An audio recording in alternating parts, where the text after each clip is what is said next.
안녕하세요. CTS 기독교 텔레비전의 4인 4색 시청자 여러분, 그동안 잘 계셨어요? 오늘도 이렇게 함께 해주셔서 감사합니다.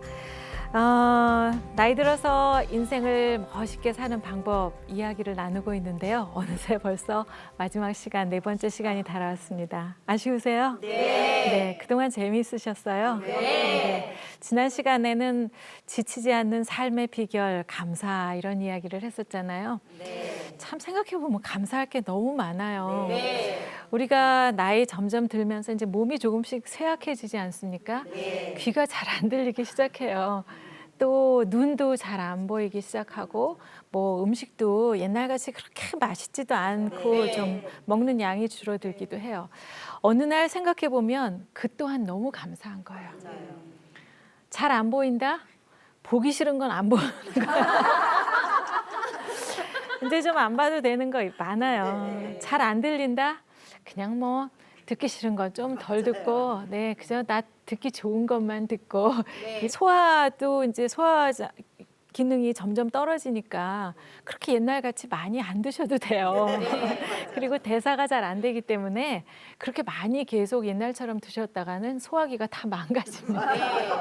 그래서 참 그것도 괜찮겠구나.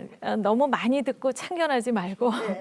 그리고 이제 말도 점점 이렇게 좀 늦어지고 어눌해지니까 말 많이 하지 말라는 뜻이 아닌가 이렇게 생각을 합니다. 감사하는 것 정말 좋은 일인 것 같아요.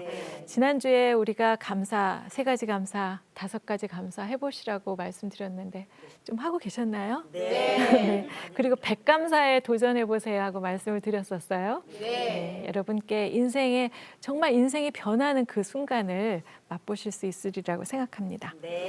자, 오늘 마지막으로 4번째 시간인데요. 오늘은 After Halftime 이런 제목으로 시작을 해보도록 하겠습니다. 우리 인생을 축구 경기 같이 생각하는 거죠. 그래서 전반과 후반 사이의 중간 시간, 쉬는 시간, 요거를 하프타임이라고 하는데요. 요걸 지나고 났을 때 그 후반전 인생을 어떻게 살 것인가 그런 얘기를 해보도록 하겠습니다. 먼저 이 멋진 남성의 사진을 좀 보시겠는데요. 세계적인 테너, 성악가 플라시도 도밍고라는 사람이에요. 그러니까 루치아노 파바로티라는 사람하고 이 사람 플라시도 도밍고하고 호세 카레라스 이렇게 3사람, 3 테너스가 모여가지고 그 축제 분위기로 노래를 하기도 했습니다. 저는 사실 개인적으로는 루치아노 파바로티라는 사람을 좋아해요. 이렇게 체격이 크고 목소리가 너무너무 청아하고 좋은 분인데 그만 일찍 돌아가셨어요. 네. 그럼 뭐해? 오래 살아야지. 그렇죠? 근데 이 삶의 방식에 대해서는 저는 이 플라시도 도밍고의 삶의 방식이 참 마음에 듭니다. 지금 한 80 정도 됐는데요. 여전히 현역이에요. 계속 활동을 하고 있고 테너 목소리가 이제 나이가 들어서 조금 힘들어지니까 바리톤으로도 막 노래하고요.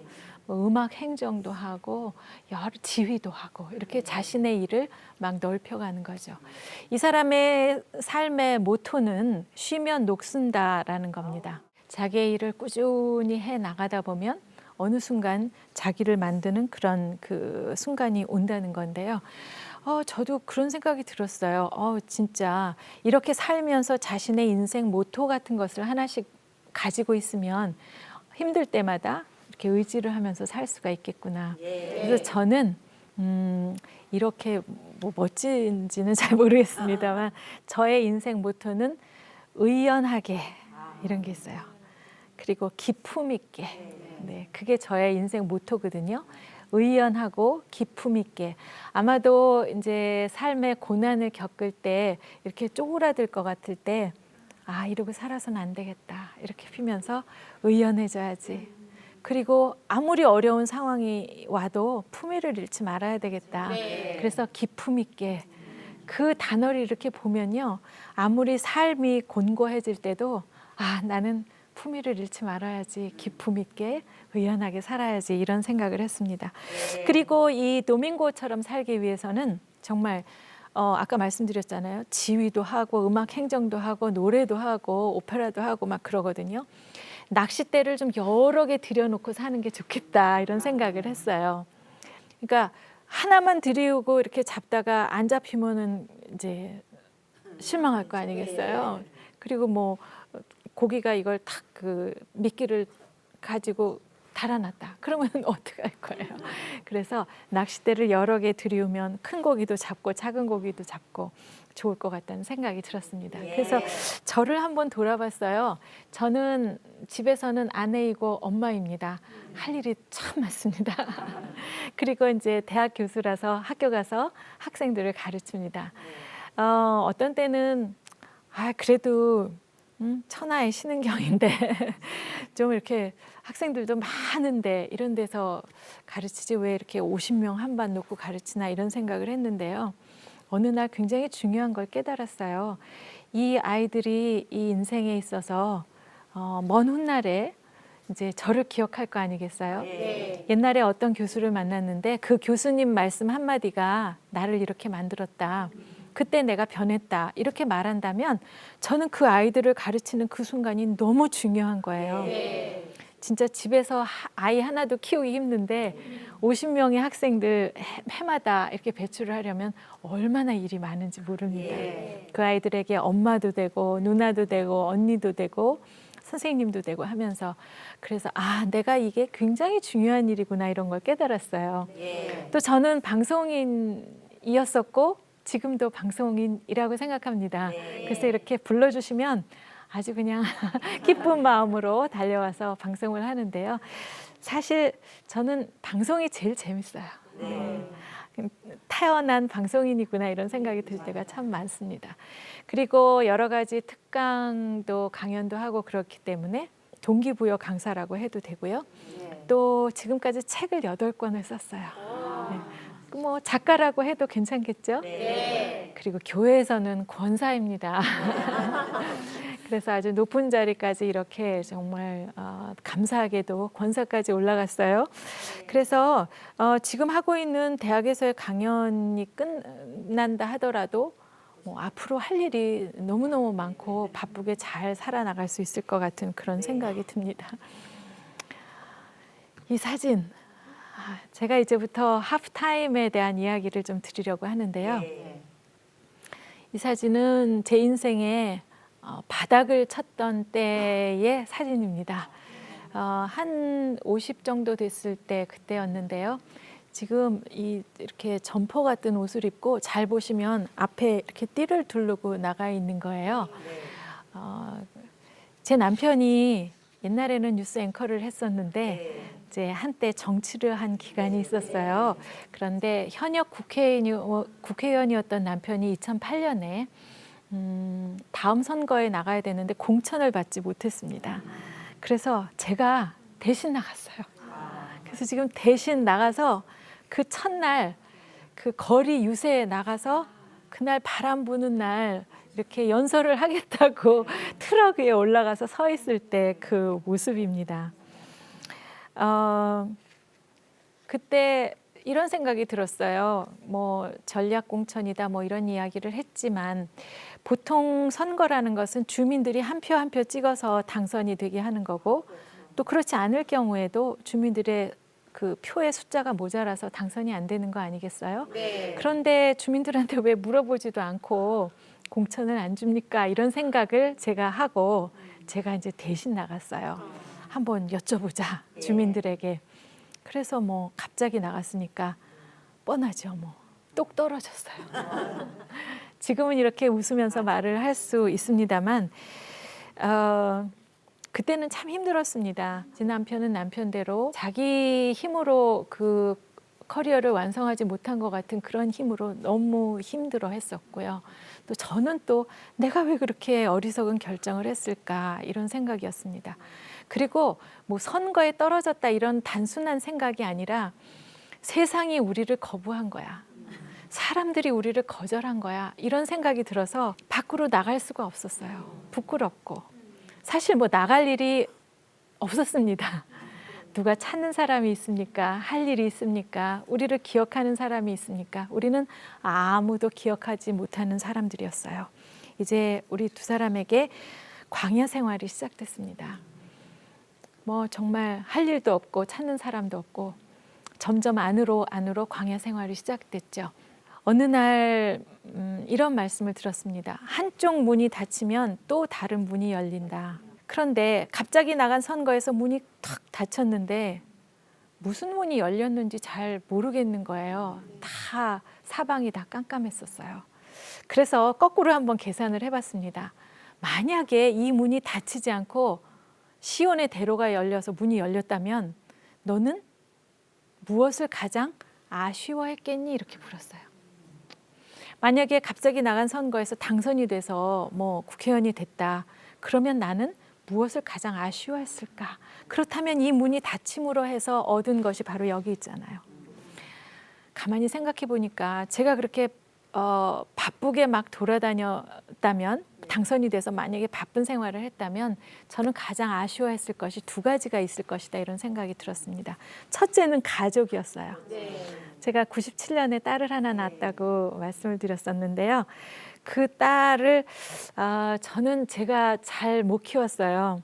남편 뒷바라지 한다고 새벽부터 밤까지 돌아다니느라고 얘가 뭘 먹고 사는지 뭘 입고 사는지를 몰랐었거든요. 저희 친정어머니가 다 키워주셨어요. 그런데 정신을 차리고 보니까 얘가 어느새 엄마 키보다 더 큰 중학교 2학년이 되어 있는 거예요. 그래서 야, 너 언제 이렇게 컸냐? 그리고 정말 엄마 노릇을 했습니다. 제 손으로 밥을 지어주고 진짜 엄마 노릇을 한 거죠. 두 번째, 제가 그렇게 바삐 돌아다녔으면 하지 못했을 것, 그것은 바로 하나님의 말씀을 보고 듣고 공부하는 일이었겠다 하는 결론에 도달했습니다. 저는 사실 제가 그렇게 세상의 이름을 알리고 바빠지면 그것이 하나님께 영광인 줄 알았어요. 하나님이 기뻐하실 줄 알았어요. 그렇게 다니다가 저 사람 예수 믿는 사람이래 이렇게 말하면 그것이 하나님께 영광이 되는 줄 알았어요. 그런데 어느 날 묵상 중에 하나님께서는 저에게 이렇게 말씀하셨습니다. 너 아직 아니야. 사람들 앞에 나가서 창피당하면 안 되잖아, 그러시는 거예요. 하나님은 제가 왜 마르다하고 마리아 자매, 옛날에 예수님이 신방 가셨잖아요. 그때 마르다는 귀한 손님이 오셨으니까 부엌에서 막 빈대떡 부치고 만두 빚고 아마 했을 거예요. 그러다가 동생인 마리아가 하나도 안 거들어 주니까 들어가서 불평을 했습니다. 예수님 제 좀 나와서 거들라 그러세요. 어떻게 저렇게 얌체같이. 그때 예수님께서 말씀하셨어요. 마르다야, 너무나 여러 가지 일로 분주한 마르다야, 넌 정말 무엇이 중요한지 모르는구나. 몇 가지 혹은 한 가지만이라도 좋으니까 마리아처럼 정말 좋은 것을 택해라. 이리 와서 내 달콤한 이야기를 들어라 하고 초청하시는 거 아시죠? 하나님도 제가 그렇게 바삐 돌아다니는 거 싫으셨어요. 그래서 신은경 이리 와라. 지금 너 그거 할 때 아니다. 내 발밑에 와서 달콤한 내 말을 들어라. 이렇게 초대하셨어요. 저는 그날 완전히 무너졌어요. 그래서 앉아서 엉엉 울었어요. 하나님, 제가 뭔데 그렇게 사랑하세요? 제가 뭔데 그렇게 제 인생을 세밀하게 계획하시고 개입하시고, 하나님 바쁘시잖아요. 제주도도 가셔야 되고 서울에도 오셔야 되고 미국에도 가셔야 되는데 어떻게 저같이 아무것도 아닌 사람의 인생을 기억하시고 너 지금 아니야, 지금은 이렇게 해. 그렇게 나를 사랑하시는 하나님이 너무 감사했어요. 그 하나님의 사랑이 놀랍게도 저의 마음을 이렇게 충격을 주신 거죠. 그리고 하나님, 저 이렇게 어두운 데 앉아서 이렇게 벌레처럼 앉아있는 거 싫으시죠? 저 뭐 할까요? 이렇게 여쭤봤어요. 그리고 그 광야 생활을 툭툭 털고 이제 맨 처음 간 곳이 하프타임 세미나라는 곳을 가게 된 거예요. 거기를 갔는데 그 하프타임이라는 것은 아까도 말씀드렸습니다마는 우리 인생이 축구 경기 같다는 거죠. 전반하고 후반이 있어요. 모든 사람의 목적은 뭐예요? 이 후반전 인생을 승리로 이끄는 게 목적입니다. 전반전 져도 괜찮고 이겨도 괜찮아요. 이 후반전을 승리로 이끌기 위해서 어떻게 해야 하느냐? 이 중간 시간, 하프타임, 쉬는 시간에 어떻게 해요? 물도 마시고 전략도 짜야 되겠죠? 그렇게 하기 위해서 중요한 질문을 두 가지를 합니다. 바로 첫째, 나는 누구인가 하고 질문을 합니다. 나는 누구인가? 나는 누구이길래 만세전에 하나님께서 특별한 목적을 가지고 지어서 오늘 이 순간에 보내주셨을까 생각하는 거예요. 저는 가만히 생각해 보니까 요만한 꽃병으로 지어진 사람인 것 같았어요. 뭐 커다란 장독도 아니고 이렇게 조그만 손님이 오면 올라앉는 예쁜 잔도 아니고 그저 꽃병인데, 하나님께서 이제 전 국민이 알아보시는 아나운서도 하게 하시고 외국 가서 공부도 하게 하시고 또 봉사활동 한다고 칭찬 또 많이 듣게 하시고 이런 좋은 일들이 참 많았잖아요. 그때는 하나님께서 색색까지 물감을 꺼내셔서 붓으로 예쁜 그림을 그 꽃병에다 그려주신 시간이라는 걸 깨달았습니다. 지난 시간에 제가 잠깐 말씀을 드렸는데요. 저는 중학교 때 아버지가 돌아가셨고 대학에도 떨어졌고 방송국에도 3번째 가서 붙었고 여러 가지 어려운 일이 많았다고 제 고백을 드렸었잖아요. 그러면 그때는 하나님이 어디 계셨을까요? 저를 잊으셨을까요? 그때는 하나님께서 조각칼을 꺼내셔서 이 꽃병에다 이렇게 홈을 파면서 무늬를 새기신 시간이란 걸 깨달았어요. 걸작품 하나를 만드시기 위해서는 예쁜 그림도 그리시지만 이렇게 홈으로 무늬를 파서 완벽한 작품을 하나 만들어야 되겠다고 생각하신 거죠. 너무 그림만 있어도 고난이 뭔지 모르잖아요. 또 색깔은 하나도 없이 그냥 무늬만 새겨진 고난으로 점철된 삶이다 하면 또 그것도 너무 불쌍한 거 아니겠어요? 그래서 하나님께서는 걸작품을 만들어 주시려고 좋았을 때와 또 힘들었을 때를 골고루 이렇게 해서 하나를 만들어 주셨다, 이런 생각이 듭니다. 우리는 하나님께서 좋은 일을 주셨을 때 축복이다 이래서 이제 축복받았다. 그러나 어려운 고난이나 시련의 강을 건널 때는 하나님 어디 계세요? 울면서 살이 패어나가는 것 같이 아파요 하면서 울면서 기도하잖아요. 그러나 하나님의 입장에서 보면요, 이게 축복, 고난 이런 차이가 별로 없어요. 고난의 골짜기를 넘어가는 분이 계시는지 모르겠습니다. 괜찮습니다. 지금 하나님께서 조각칼로 홈을 파면서 지금 무늬를 새기시는 시간이에요. 걸작품 만들려면 이렇게 감사할 수 없는 것도 있어야지 너가 인생의 모든 것을 알게 된단다. 이래야지 다른 사람을 위로도 할 수 있고 다른 사람을 격려도 할 수 있는 거야. 그리고 이걸 통해서 하나님이 하시는 일을 너희가 볼 수 있는 거야. 이렇게 말씀하시는 거죠. 그래서 지난 날들이 있었구나. 내가 잘나서 전 국민이 알아보는 아나운서 한 줄 알았더니 하나님께서 준비를 시켜주셨네. 왜냐하면 두 번째 질문이 이거거든요. 후반전 인생 우리는 무슨 일을 하면서 살 것인가? 다시 말하면 하나님께 영광 드리기 위해서 나는 무슨 일을 하면서 살 것인가 하는 겁니다. 전반전에는 속도가 굉장히 중요했어요. 시간이 없었기 때문에. 그러나 이제는 속도보다는 방향이 중요합니다. 전반전에는 성공하는 게 중요했어요. 높이 올라가는 게 중요했어요. 그러나 후반전에는 이 삶의 의미가 중요합니다. 나 혼자 잘 먹고 잘 사는 게 중요한 게 아니었어요. 내 인생의 사명이 무엇인가를 깨닫고 그 사명 감당하면서 사는 것이 바로 하나님께 영광을 돌리는 것이고 후반전 인생을 제대로 사는 것이라는 거죠. 무슨 얘기인지 아시겠죠? 그래서 첫 번째 질문 뭐였죠? 나는 누구인가? 두 번째 질문, 무엇을 하며 살 것인가? 네, 그렇게 질문을 2개 하고 나서 나오는 결론, 그게 바로 나의 인생 사명입니다. 라이프 미션, 인생 사명을 깨달으면요, 그걸 가지고 선언서를 만드는 거예요. 나는 이제 후반전에 뭘 하겠다. 저는 별로 할 줄 아는 게 없어요. 제가 한 일이 뭐죠? 아나운서. 네, 입만 살았어요. 그래서 그것밖에 할 줄 아는 게 없지만 하나님이 그 입만 사른 걸 가지고 어디다 쓰실 때가 있으셨던 거예요. 그래서 제가 이제 하나님 앞에 손을 들고 제 인생 사명을 말씀드렸습니다. 하나님, 그동안 준비시켜 주신 거 그거 제가 하고 살게요. 하나님께서 알려주신 거 말하기, 제 인생의 중요한 사명입니다. 성경을 바탕으로 하는 말하기 제가 연구하고 공부할게요. 그래서 방송도 하고요. 책도 쓰고요. 그리고 강연도 할게요. 누구한테? 뭐 신앙 안에서 형제자매님들, 청소년들, 청년들, 직장인들, 여성들 제가 어디든지 가서 강연하고 전달할게요. 그래서 어떻게 할 건데 그분들의 삶을 변화시키게 하고 싶어요. 그렇게 썼어요. 글씨로. 근데 이거 쓰는 걸 보고 어떤 분이 옆에서 뻥이야 그러시더라고요. 네, 뻥이었습니다.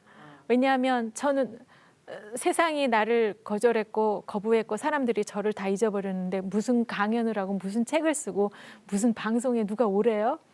뻥이었어요. 그러나 그것을 책에 보니까 거룩한 뻥이라고 하더라고요. 나 혼자 잘 먹고 잘 살려고 얘기한 것이 아니라 하나님 기쁘게 해드리려고 뻥쳤으니까 거룩한 뻥인 거죠. 좀 더 전문적인 용어를 사용해 볼까요?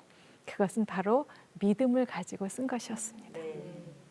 히브리서에 보면 믿음은 바라는 것의 실상이에요.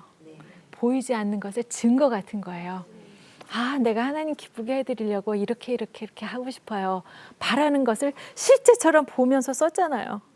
지금은 보이지 않지만 눈에 보이는 증거처럼 썼잖아요. 뻥으로 썼지만 거룩한 뻥이었고 그것은 믿음을 가지고 쓴 것이었다 하는 이야기입니다. 정말 그 이후에 놀라운 일들이 일어났어요. 라디오 방송국에서도 간증 프로를 하러 오라 그랬고요. 또 CTS에서 또 제 프로그램이 생겼어요. 혹시 7천 미라클이라는 프로그램 보셨어요? 김상복 목사님하고 한 4년 이상 그렇게 좋은 프로그램을 또 하게 됐고요. 또 뭐 홀리 스피치 이런 책들이 나왔고요. 또 이렇게 방송에도 나오고 강연을 하고 정말 놀라운 일들이 일어나고 있습니다.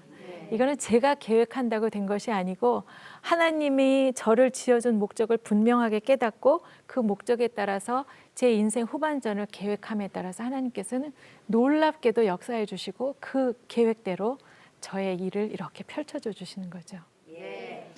이때 중요한 것은 바로 제2의 이력은 특별한 목적을 가지고 해야 됩니다. 무슨 일을 하시든지 행복하셨으면 좋겠어요. 행복하기 위해서는요, 그냥 재미있는 것만 가지고는 안 됩니다. 여기 보시는 것처럼 재미도 있어야 되지만 의미가 있어야 하고요. 또 성장하셔야 돼요. 아무리 평범한 한 사람이라 하더라도요, 삶의 지혜가 가득 있거든요. 그동안 살면서 배워온 지식들이 가득 있거든요. 이거를 그냥 묻히지 마시고요. 여러분의 공동체 안에서 그 후손들을 위해서 많이 나눠주시고 가르쳐주시고 성장하게 해주시는 거 굉장히 중요하다고 생각합니다. 이제는 얼굴에 주름 없애려고 안티에이징 너무 신경 쓰지 마세요. 어차피 우리가 늙고요. 애써봐도 소용이 없더라고요. 그래서 기왕이면 우아하게 늙어가기. 늙어가더라 하더라도 우아하게 늙어가기 생각하시고요. 마치 영원히 살 것처럼 꿈꾸시고요. 그러나 사랑하는 것은 미뤄두시면 안 됩니다. 마치 내일 떠날 것처럼 그렇게 후회 없이 사랑하셔야 돼요. 저는요, 앞으로 이렇게 살면서 그 길목마다 만나는 이야기를 쓰면서 책을 쓰면서 살아가는 귀여운 할머니가 될 거예요. 참 좋을 것 같지 않습니까? 우리가 이렇게 기계가 좀 잘못됐거나 그러면 이렇게 스위치를 한번 껐다 키면서 리셋합니다. 다시 시작하는 경우가 많습니다. 지금 여러분이 어떤 나이 때에 있으시더라도 한번 리셋해 보시기 바라요. 새해가 되면 새로운 마음으로 리셋, 또 매달 리셋하셔도 좋고요. 또 매일매일 아침마다 리셋하셔도 좋겠습니다. 그리고 이런 말을 함께 이제 큰 소리를 한번 해보는 거예요. 오늘은 당신의 생애 가장 멋진 날이 될 것입니다. 네, 여러분 축복합니다. 나이 들어서 인생 멋있게 사는 방법 감사하고 하프타임 후에 후반전 인생을 계획하고 또 우리 입의 말을 변화시키고 우리 나이가 주는 그 위로를 마음껏 즐기면서 사는 것. 4번의 시간을 통해서 여러분과 나눠봤는데요. 조금 도움이 되셨습니까? 여러분의 풍성한 앞날을 축복하면서 저의 얘기는 여기서 끝내겠습니다. 함께해 주셔서 고맙습니다.